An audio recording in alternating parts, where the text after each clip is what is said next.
Hi, everybody, and welcome to this latest in the ValuesJam guest session series. And MaryBeth and James, I'm so thrilled to have you here. So to start off with, please, could you introduce yourselves and the great work that you do? Yeah, well, Alan, it's so great to be here. We're so happy to be here with you. And I know Alan through World Values Day because we are in the value space. That's the work that we do. We work with individuals on helping them to align more deeply within their values through their behaviors, their boundaries, their habits, their routines, their rituals. And what's super exciting is that this year we are getting to a place where we've completely pivoted our business model into working really deeply with established female coaches and consultants who want to do this work in their own practices, but learning it first by going within themselves, doing that within their personal lives, within their own business, and then out into the world with their clients. So it's super rewarding, and it's also pretty cool to do that work with your partner in life and in business. Yeah, we've been doing it now. We've been doing it together now for almost 4 years, and we've really just used this time to get clear on our own set of values. The values are what drove us to start our business, to be working together, to be living the life that we want. And now we're just so grateful that we get to share so much of that knowledge that we've learned on how to know, own, and live your values with other people as well. Yeah, and I've been keeping an eye on your updates of your pivot, and I just think that you're going to have so much greater impact actually with this new approach. I Now, yeah. before we start, is there a third member of the team there in the background? You may have heard him. Yeah. His full name is Mr. Fluffernutter, our very old, he's our geriatric Maine Coon cat. He's 15, 16, 16, yeah. 16 years old now, and he has a very specific way of wanting attention, and he'd like to be a part of this conversation today. So we'll see how much we get a Yeah. soundtrack with him in the background. Did you say Mr. Fluffernutter? Yes. You can call him Fluffy for short or Fluff, but yeah, his full name is Mr. Fluffernutter. Yes. So when he signs his legal documents, that's what he uses. He's literally a world famous cat. He is he's had two commercials where he was the star for World's Best Cat Litter. So I've asked the he's a big wrong. deal. All right, let's get into this then. So here's the Values Jam card deck, and what I'm going to do is just tip out the cards, and now I'm going to ask you to. How many times would you like me to cut the deck? 3 times. 3 times, okay. So James, I've now got 4 piles of cards. So would one of you like to tell me whether you would like me to take pile 1, 2, 3, or 4? Let's stay with 3. All right. And I'm guessing because you've chosen those first 2 steps, Mary Beth, you get to choose whether it's card 1 through 8. Let's do card three. Three, three, three. Okay. Well, I think you're going to enjoy this one. Yeah. Respect. Okay. Respect. And I can't get that song track out of my head now. It's there. It's there. All right. So to kick off, what does respect mean to you? And what does it look, feel, and sound like? Yeah. That's such a powerful question. I love these cards. I just gifted this deck to a girlfriend of mine for her birthday, and she just couldn't believe how beautiful they were, Alan, just Oh, great. to give Thank me you. that feedback. For me, respect is about having an understanding of what creates a sense of love and compassion versus the opposite, which is disrespect, right? Which is creating fear and judgment. Yeah. And I respect is interesting because for me, I also, when I think of these words, like I do think of like my definition in my head, but I also think of the feeling, right? That the feeling of respect. And really, when I think of respect, I think of, again, honoring. I almost think of like honoring one's truth, right? It's like honoring, and that could be, again, your I love own that. truth. That could be someone else's truth. But when you said respect, like the first thing that came up was respect for myself, first, because again, I think it all has to start, especially your values, start with yourself first. And again, we are often our own worst critics too. So when that respect comes up, I think of, respecting myself, respecting my truth, but then also respecting other people's truths as well, because, we realize one of our favorite sayings is, you could have this be in the same situation, people could have completely two different truths, and that's completely okay. And being able to respect both of that, I think, is a really important point. Yeah, it's this, and it's interesting what you said about respecting yourself, because I think I probably do that last of all, and I don't think that's unusual. Me too. Yeah. And there's a lot to do with walking in other people's shoes. I think for me, I guess this is kind of driven by my hospitality background. I used to talk about how we wanted people to think like others for others. So it's like, if you can put yourself in their shoes and you can tune into what they want, and then you can respect that and give it to them, then they will be pleased. Mm-hmm. But I was interested, James, about the yourself bit, because that hadn't really come into my mind until you mentioned it, which is quite interesting. What about the metaphor version? So again, James, you mentioned the feeling. So what does respect look like, sound like, feel like?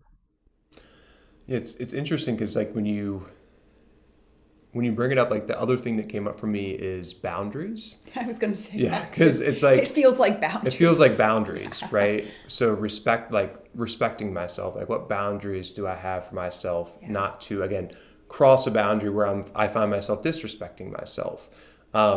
Same thing with other people, right? When I think about respecting other people, like, there's certain boundaries around that. When you cross those boundaries, that's where it could become disrespectful. But I think, again, when I think about the feeling of that, it's a feeling more of, I'd say it definitely comes from more my heart space of, it's a feeling of just honoring and being in, again, the honor is what comes up to me. So it's a feeling of feeling honorable, but also feeling a sense, I guess, when it's more that self-respect, a sense of worth, a sense of empowerment for myself.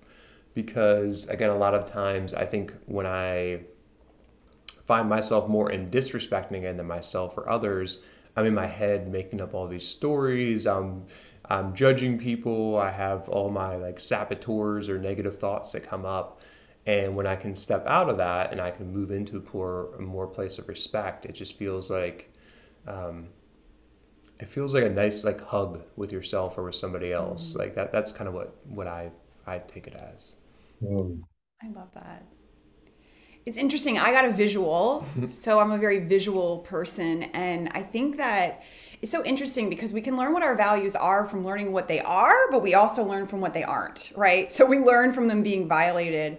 And I was like, when was the last time I can remember a visual experience of somebody using the word respect or using the word disrespect? And this wasn't the most recent. I'm sure I've done something since then. But when I was a little kid, I remember my mom continues to have the most gorgeous gardens. And her flowers were like children, like each flower. And I'm talking about thousands of flowers. It's amazing what she's created. And I can remember, like, accidentally stepping on a few of the babies that were, like, coming up from out of the ground. And it was like this, you are so disrespectful to what is happening here and not being aware of what, is being born and created and what's being nurtured. And as a kid, like, I got that I was being disrespectful, but I didn't understand it fully. But it's so interesting to me that that's the visual that came up, because for my mom and her values, right, she's like, really a big part of me is unity with nature. And a big part of that is, like, watching her invest hours and hours and hours and hours in this garden, and then recognizing that my choices of not respecting that investment not just because of her investment, but because these were living things that deserved a chance.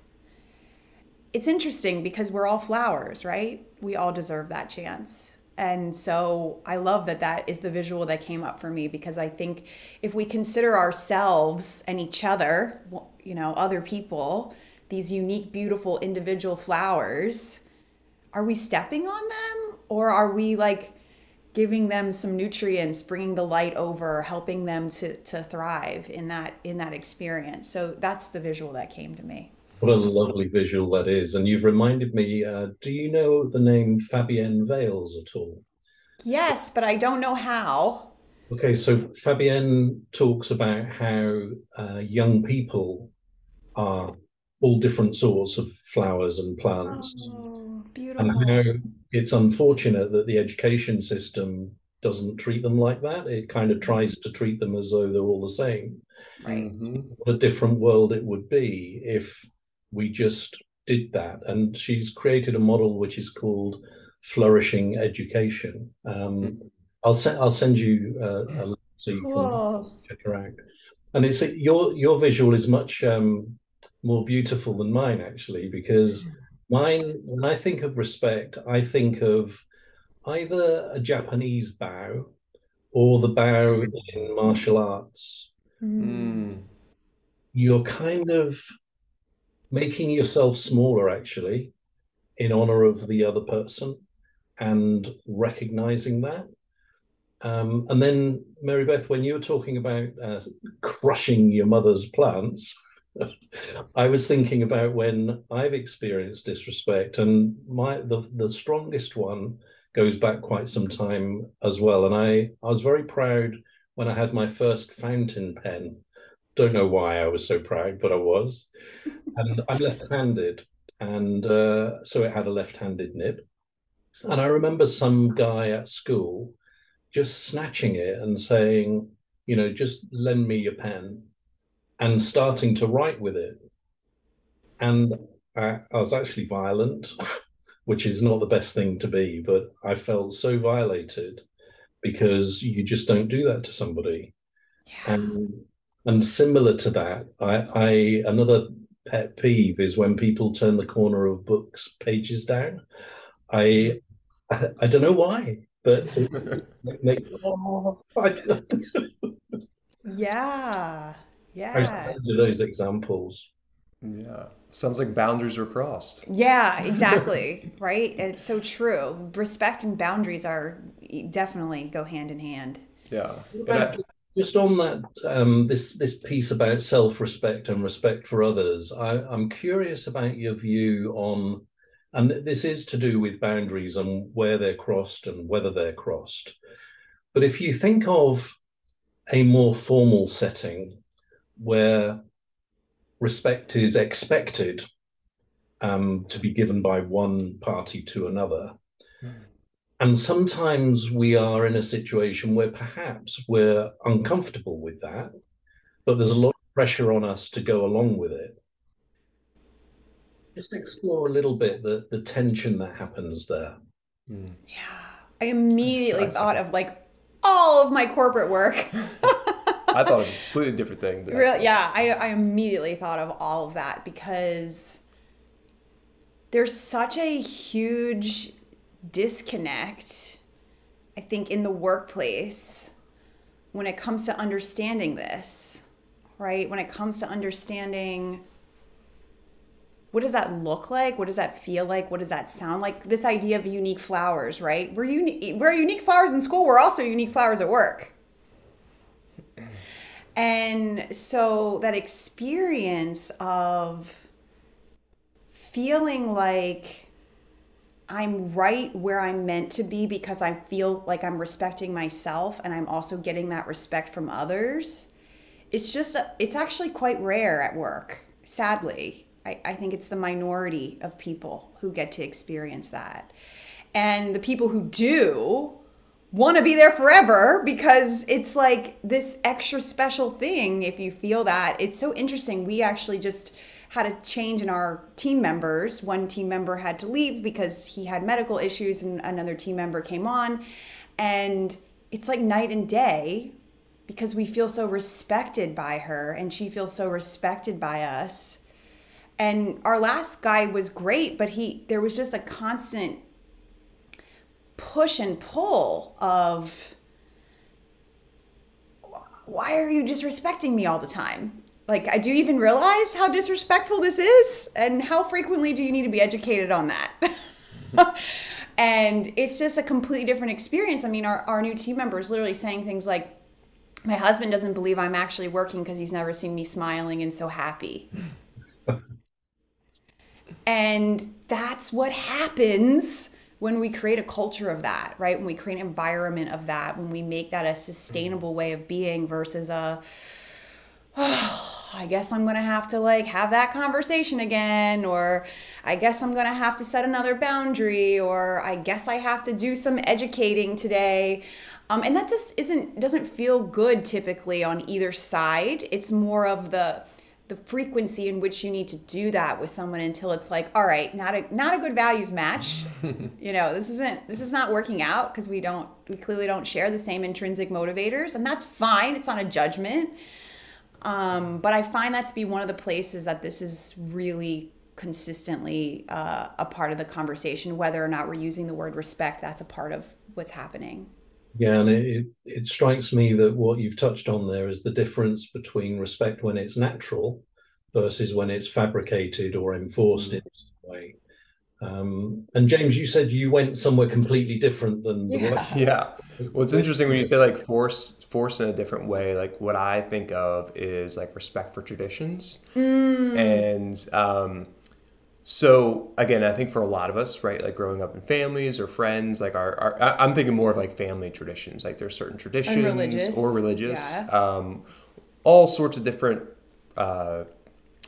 ways you could look at it. And when we do our values profile, like respect for tradition is usually one that does not resonate with me. And respect is something that resonates with me, but why respect for tradition doesn't resonate for me is because I feel like oftentimes, again, if it could be around family events or potentially, again, religious or school or whatever it may be, it's like you feel like you're obligated to do it, or you're meant, like you're supposed to do this because you're part of this group and that's what we're supposed to do. And that didn't always sit very well with me because, again, I respected the people around it, but for me, it was like being told to like, kind of like the same thing, like, you're saying like we're all the same flower beforehand. So I feel like sometimes like if you're in a certain group, like, oh, all the flowers have to do the same thing. And that just for me does not resonate. And there are certain traditions that I do love, but like there are some other ones where I'm like, yeah, that one does not make sense for me. And I'm doing it more out of obligation than out of a place of that I actually want to. So like that respect for tradition is a big one because especially I grew up in a environment where there was a lot of guilt and shame used to make you feel like you had to do like these traditions or so forth. And I would say I'm a little bit of a rebellious, or like I don't like being told what to do. So usually if you tell me what to do, like I'm going to want to do the opposite. So that's kind of where my view of kind of those respect for traditions pop up too, of just realizing that that there's places where I think it does feel more in alignment, and some places that just don't. Yeah, and I'll piggyback on that and say, I come from a family where we're just very much like, if you want to come, come. If you can't come, don't come, right? Like to the point where I literally, because of my work addiction, I missed the funeral of my uncle because it was just like, if you can make it, you can make it. If you can't make it, you can't make it. And that's just always been, there was never guilt or shame or some other layer involved of like, you need to respect this system and order in which we're gonna come together as family and do these kind of traditional things. For better or worse. But then when I started to become a part of his family, I was like, oh my gosh, I didn't realize families use this kind of guilt if you don't follow along with the program, because you don't feel like doing the same thing the same time every year for the rest of your life. It comes off as like me being disrespectful versus having some self-awareness around like, that's actually disrespectful to expect everybody else to go along with whatever you say versus having a dialogue about what do we all want. Yeah, and you're making me veer towards again, it's an extension, I think, of this natural respect versus it being forced. And I was on a call the other day, and we were talking about, culture, and you want to have a healthy culture, and you want there to be alignment across the piece, and all the rest of it. And I just heard myself, say, but cult is not very far away from culture. Mm-hmm. And you got to be, where is that line? Because it's cool for everybody to kind of wanting to be doing a similar aligned thing and behavior to look like that. But you can go too far. Same with any strength, I suppose. You can go too far and then it becomes a bit scary. And undoubtedly so I'm thinking of some religions actually, and when I see people in some religions with really strong faith, I admire it. But on the other hand, like James was saying, for instance, the Queen's funeral here and all the pomp and circumstance around that, I'm like, what, really? And those two don't go together. That's a contradiction, actually. So I don't know what that says, actually. Let's move on to another question, shall we? So let's look at the other side of our coin, respect. And where have you noticed disrespect?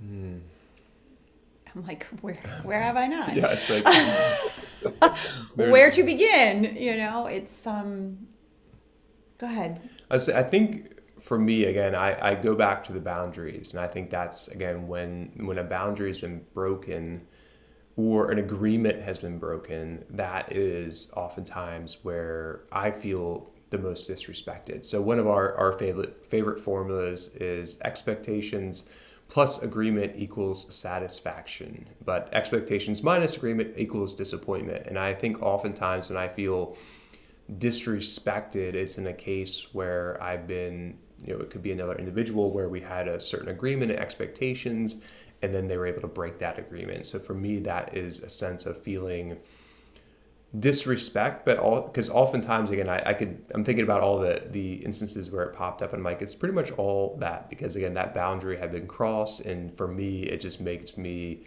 feel like, again, now maybe something wasn't communicated correctly, but again, when in those instances where it's been a strong agreement, what we're doing, and somebody does something, you could say intentionally, or I'd say consciously, knowing that that's not in our agreement, that's oftentimes what I feel the most disrespect. Mm. I'm going to take a totally different approach because I agree completely, but I don't want to just say that. I think the media. I feel the most disrespected with our media. The way in which the news is broadcasted, the way in which we are pumped fear into our systems on such an intense level to try to control us as a species and to use fear as a tool for manipulating us into whatever whatever it is you're supposed to do today according to what makes you a successful human being in this world. And I can only speak for the US, right? So we're based in Maryland. We live between Maryland and Idaho here in the US, but at least in the US, there is some massive disrespect going on a daily basis from fear, wanting to keep us living in fear in order to keep us controlled. So way different angle, but like, I was not expecting that, but yeah, it's true. I mean, we don't watch the news anymore. We only read our news because one of our gurus, Michael Bernard Beckwith, said, don't watch the news because they make it into a video reel with sounds and lights and flashing like you're watching a movie to create an emotional experience for you. So when you want to be aware of what's going on in the world, first sit down, get really clear on your intention before you read anything, before you take anything into your being and you consume it as something you're going to carry with you. And then as you read it, say that all of the things that you're reading that are opportunities in the world, receive them as unmet prayers or unmet wishes, that you can be a part of creating that wish to become a reality should you feel called to take action on it. But not to get pulled into the thought that this is the only thing happening in the world. There are so many good things happening all the time that just get like this much coverage compared to the fear and the scarcity that I think is just incredibly disrespectful to us as human beings. And so two quite different angles, like just said there. And just picking up on your media comment, MaryBeth, it seems to me that unfortunately, media originally was intended to be an informer, a neutral informer, right? But they certainly are not that. And they have an agenda, and it's usually a power agenda, and it's attached to other political parties often. And that's like, in no way can they fulfill that originally intended function. It's really sad and scary, actually. Mine's quite a different take as well on respect, because when I was listening to you both, I was thinking as well, and something that all through my life, I've attached a lot of importance to is timekeeping. And that's because I strongly believe that if you respect somebody, then you respect their time and you what time was agreed.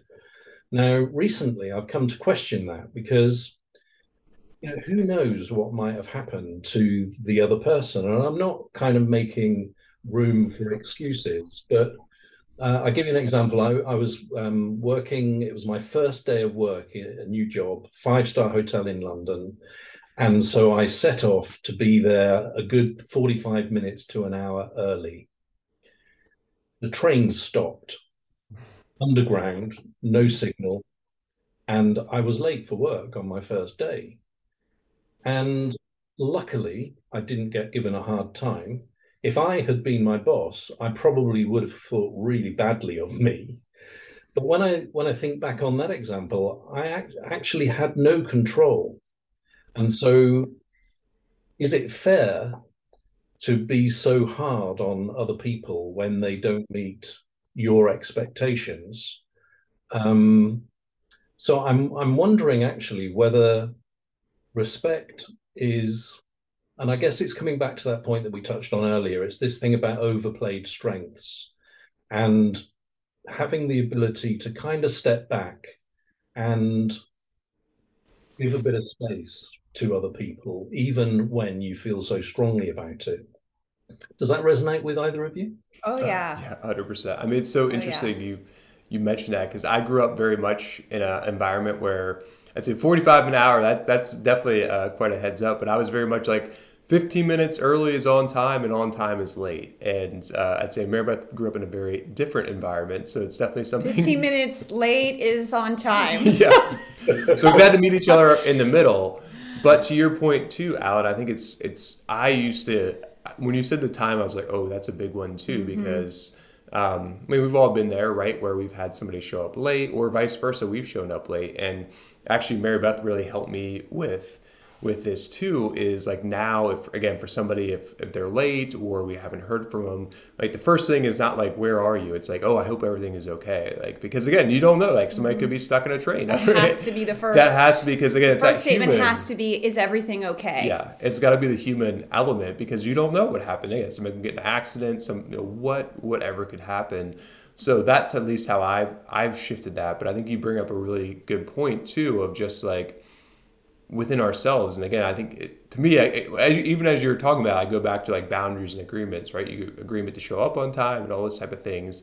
But again, you have to have that human element of it, because again, our values, at least my values, again, they come from my heart as opposed from my head. So again, I always try to tap into that space first. But of course, we're all humans, All and authentic values come all from your authentic heart. values, yes. But again, we're human. Things come up. We can Yeah. get triggered. We might be like, well, where is this person? Like, what's going on? And all those type of things. But I think to your having that human element to it helps again bring it back into Mm. balance, clarity. So let me let me push on this one a little bit, because it strikes me that whilst I agree, well, I think we all agree with what we're saying here, it's a kind of dangerous space, because the minute you start to reduce your expectation and standards, perhaps that becomes the norm and is acceptable, and nobody cares very much, and you're on a slippery slope. So, how do you retain the humanness, but at the same time strive for what you expect, and maybe this kind of notion of excellence and doing things really, really well? Yeah. Well, using that example of time, right, showing up on time, one of the things that I ask a lot of my clients, and particularly in the workplace, are things like, do you get just as annoyed when they stay late? Great Do question. you hold them accountable to going home on time, or are you cool with them staying afterwards? Because it's the same thing. It's just whether it's on the front end or the back end. Now, it's different if it's the kind of thing where other people are being held up, right? Like what you were saying, like you can't run anything well if people don't have a set of a shared agreements to a certain extent, and starting and ending on time is one of my pet peeves too. Like it's really important to me, mostly because I was raised in a family where we were late usually, and so I was like, I'm not doing that when it's my chance to be in control. And so I have found that there are certain people, my family members included, that it really doesn't matter. James's family members also, like, we've tried telling them it was a half hour before that they actually was going to be, and they're still showing up late, right? It's like learning people's tendencies and working with them in that way, but it's not really fair to try to trick them into showing up on time, right? By telling them it's a different time, knowing they're going to be late. And so one of the things that I have gotten really clear with myself, particularly when it comes to our business, is this a pet peeve? Or is this an actual issue? Mhm. Right? Because if it's a pet peeve, that's something for me to work on, right? And if it's an actual issue, like it's disrupting the ability to whatever, then it needs to be a bigger conversation around, well, what does that mean? Like, what does that mean? If you always come in 15 minutes late, if we just started your half hour later, would get you here with ease and grace? And then you could end your day a half hour later, right? Like that's not a challenging conversation to have. It's just that whole idea of like we all have to follow the exact same path.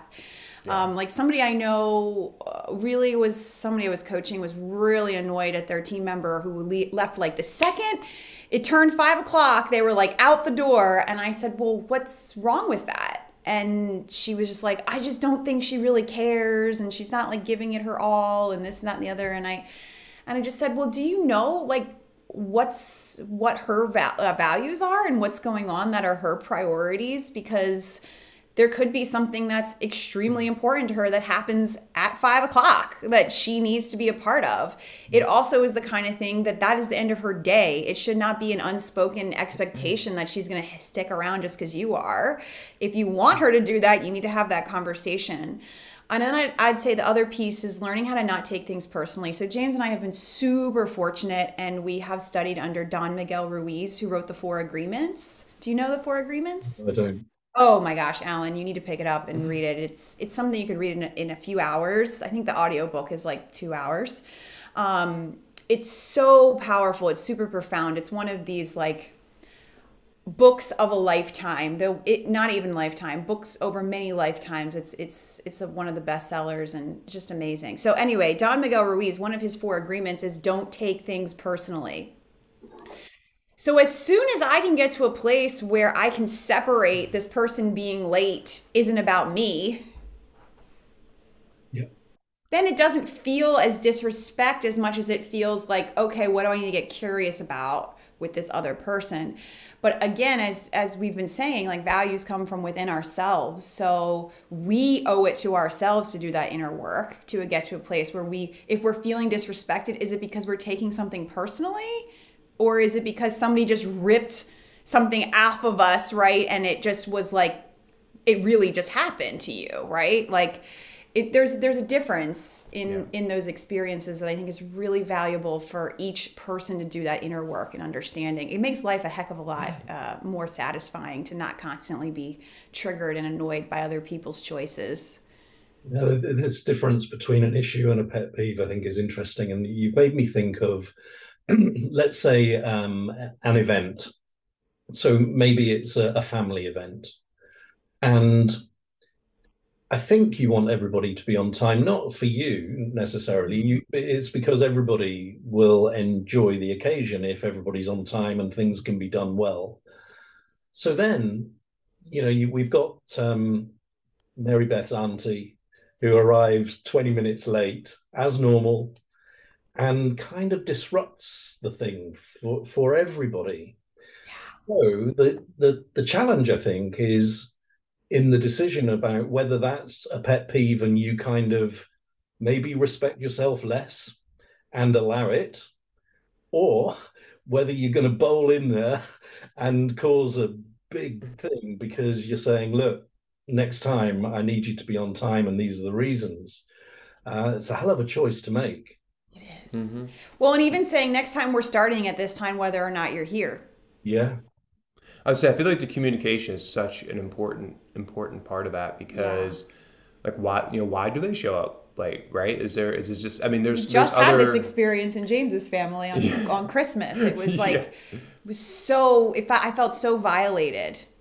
Yeah, I just felt so disrespected by how it went down with like everything has to be put on pause because one person wants to do this other thing and now we all have to wait an hour until they get back to actually start the experience. And it was just like, wait a minute, that's not okay. And sorry, I just disrespected you and talked over you. Well, yeah, but no, that was a great example because that was a perfect example of that.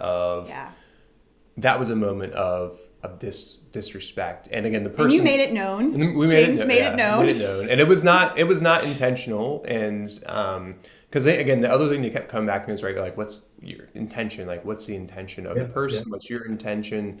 Because I think that is super, super important. And it reminded me of this story. It's a little bit of a aside, but I think it is connected, not family, but work related. Again, when I was working in finance, I ran a sales team, and I would have a Monday morning meeting and weekly meetings with my team members. And one of my team members was consistently showing up late to our morning meeting for the whole team, or like right on time. She would always let me know that she was running late, but there was a time where like I was going to put the hammer down and be like, okay, like this is like, again, disrespectful to our whole team, like kind of what's going on here. And I remember I talked to MaryBeth about it, and she's like, well he was so clear on how he was going to have this direct feedback conversation. He's like, what do you think? This is what I'm going to do. Because like everyone else was there, like we're waiting for other person to show up. And MaryBeth was like, well, ask if anything is going on. And kind of long story short, I had that conversation and found out that her father was extremely ill, and she had been taking care of him, and on certain mornings, like he just needed more support than others. Like he was going through some really big health issues. I had no idea of that. And like once she told me that, I was like, oh, okay, like that changed my whole, like I'm not going to be like, well, you still have to be here at this. I mean, again, it helped me tap into more of my human side of things. And then we could come to an agreement around that. But it's kind of like the same thing when you said, and it like, brought you closer together. Brought us closer together. Yeah. But it's like, it's like similar, but also different, like with that auntie that's showing up 20 minutes late. Like, it's like, for me, it's more of opens up a question of a conversation, because I feel like so much of the time when I feel disrespected, it's because I have a story in my head, the other person has a story in their head, and if you don't talk about that, like you're just never going to be able to figure that out. So I feel like that really just opens up an opportunity to have a deeper conversation and get clear on, again, those intentions and agreements around whatever it may be. You're bringing so much up for me now. So The first thing was this thing about timekeeping. In one hotel, the general manager, so every morning there was a huddle of the departmental heads and the general manager of the hotel, basically to say what's going on today, anything left over from yesterday, VIPs arriving, and anything else. He used to close the office door at 9 o'clock, which was the time of the start of the meeting, and ask somebody to lock it from the inside. So anybody arriving after 9 o'clock was not allowed into the meeting. And whether that's good or bad, I'm really not sure even now. But that's the way that he did it. You talking about understanding the other person's perspective. I remember a member of the housekeeping team coming to me and saying, we have a real problem because one of her team had asked if they could leave early because their son was sick. And she said, but we're full tonight and we need to service the rooms. And if I let her go, then we're not going to be able to do that. So I said, okay, if you came to me and said that you needed to go home because your son was sick, what would you want me to say to you? And she looked at me and she said, you've solved my problem. Thank you very much. And she went away and dealt with it. Now, the third thing that comes to mind is I was on a call today where somebody was saying, oh, yeah, and we got these culture champions in the business and da, da, da, da. And I asked the question, how did you reward and recognize them and the role that they were playing? Because what so often happens is that there's an expectation that this is a kind of an additional task. You don't get any time off from your real job. People do it for a while, got fed up, and then you've got this chase your tail trying to refill those spots. And that conversation and this conversation is reinforcing to me that naturally, I don't think there is very much respect of organizations for employees as a general. It's kind of this attitude of you work here, you get paid, you need to do whatever. Like MaryBeth, you were talking about the 5 o'clock. Why should somebody not go home at finish time?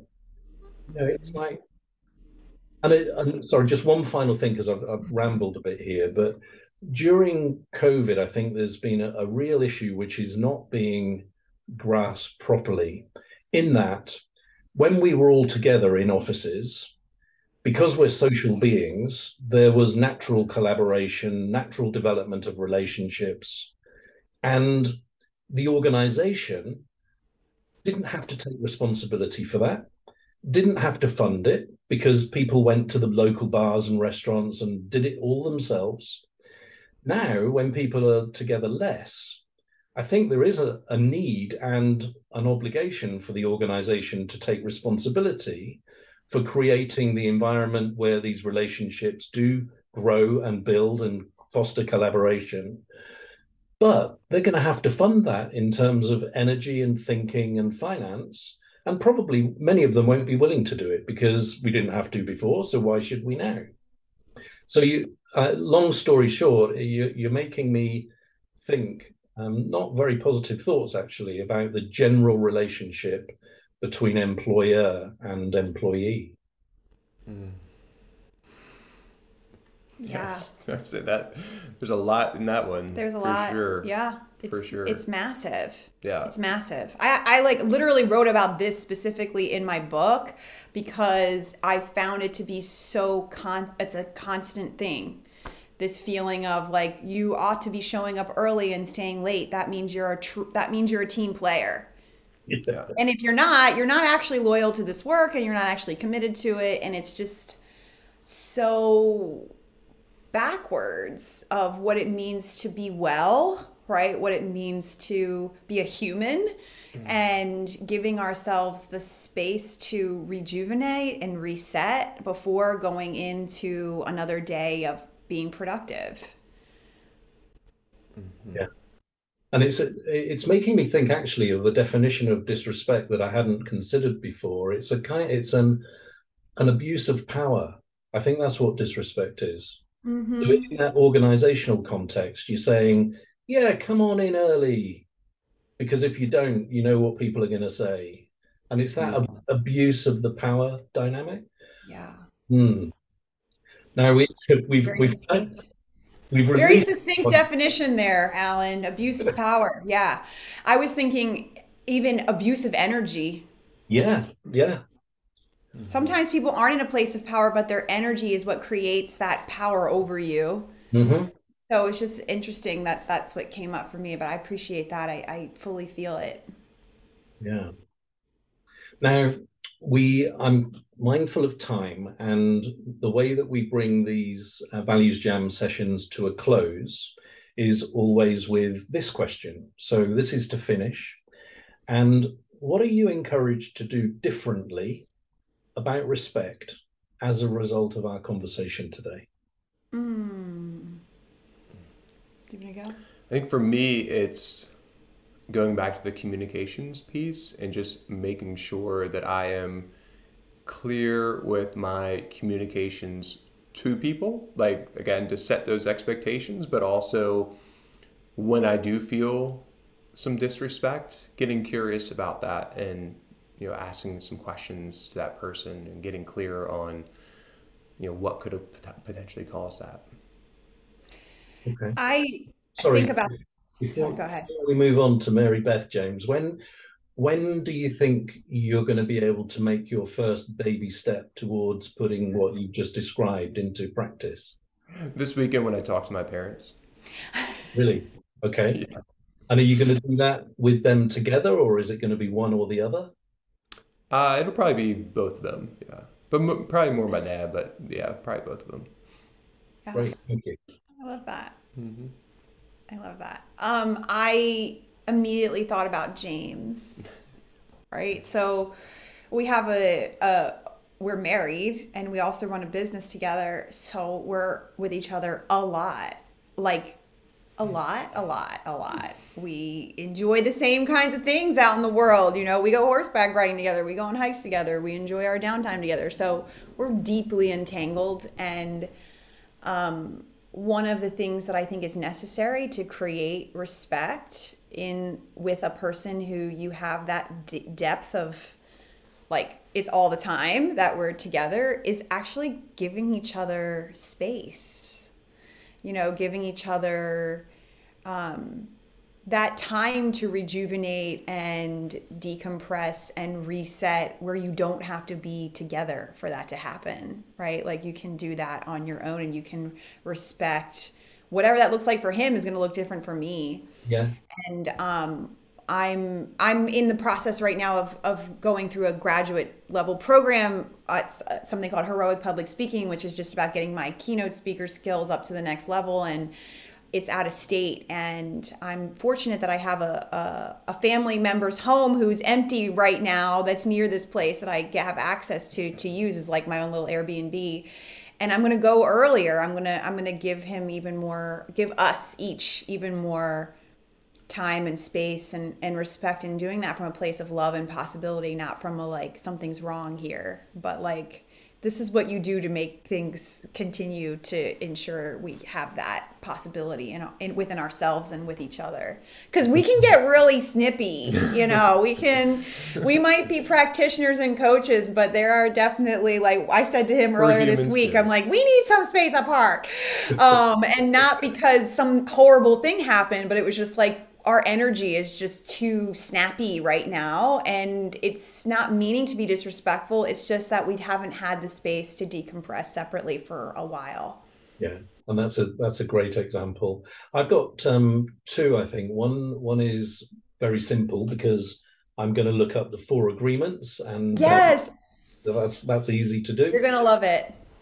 The other one is more general, and I'm not sure how I'm going to start to do this, but you've made me think about how I think I probably would benefit from asking myself if I'm maintaining self-respect in some Mm. situations where my natural inclination is to do something for somebody else and kind of suck it up.